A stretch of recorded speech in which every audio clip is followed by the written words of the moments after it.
Why do you think intertextuality is important?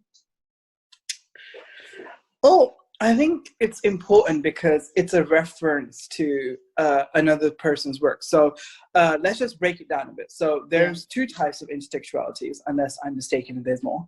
But the main two that I am aware of are indirect and direct. So if we're saying indirect, that would be like every producer, like unavoidably, is going to be like inspired, or a director is going to be inspired by something they've seen or known, and without realizing it, that's going to seep into their work. Not intentionally, but subconsciously, it will seep into their work, because we are exposed to so much media, so many things on a day-to-day basis, and we're going to take things in without realizing and add it into our work, incorporate it with it, right? Yeah. So if we look at something like Star Wars in 1977, and we look at the opening, we can see that it is very reminiscent, or exactly identical in a way, to Flash Gordon's 1936 opening. And even though it's not directly referencing it, there's a clear inspiration behind it. And these sort of things go on in everything, whether it's movies or music or art or literature, whatever it is there. And it's not something most people are aware of. I feel like we just use it as references, but not many people know of the term intertextuality by itself. That's something we learned in like media studies. Yes. It's a good topic to really discuss and make people more aware of. The second form of intertextuality is direct or deliberate intertextuality. Now, this is something that the writer, director, producer, or actor, or whoever it is 100% aware of what they're inspired by.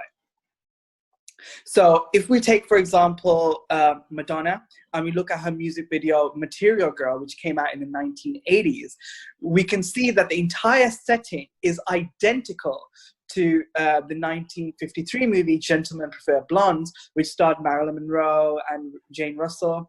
And that entire movie was focused on Marilyn Monroe's character, Lorelei Lee, who was basically a gold digger after diamonds, after money, and all those aspects. And how Madonna uses it is that she uses that very style and the very same setting from Diamonds Are a Girl's Best Friend. And her song's called Material Girl. And she uses it that everyone else describes her as the material girl. But how she subverts it is that in the end, when someone's in the beginning when someone's offering her diamonds, someone bought her a necklace, she's very passive, or like, okay, yeah, cool, he just bought me diamonds, it's pretty though, but I don't really want it. And you can see that what she really wants is someone more down to earth, which in the end we see because someone buys her flowers and she accepts that over the diamond. And the guy who's actually about to give her a diamond, after he hears what she says, he throws the diamonds into the bin. So he knows that he cannot chase money before her. You know, he can't give diamonds to her, can't give money to her. That's not going to impress her. So what he needs to do is be more down to earth, because that's what she's looking for. So we see how she kind of subverts it, but uses it to her own agency.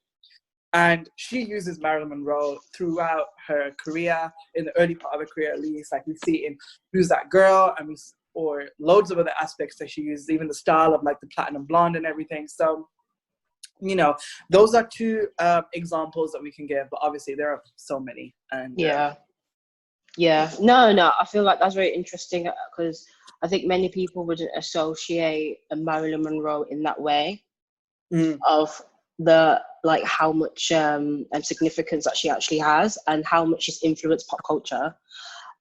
And even through things that we see, obviously, with Lady Gaga, and the list goes on.